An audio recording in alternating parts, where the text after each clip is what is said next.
This video shows how to replace the secondary backplane on a PowerEdge XE2420. Before you begin, power off the system and disconnect all attached peripherals.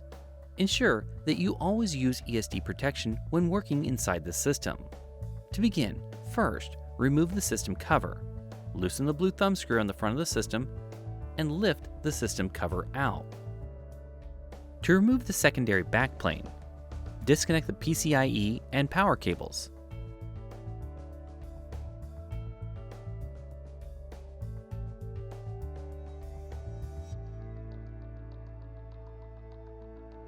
Now, pull the plunger to disengage the backplane from the cage and lift it out of the system. To replace the secondary backplane, insert it until the plunger clicks into place. Now, connect the PCIe and power cables.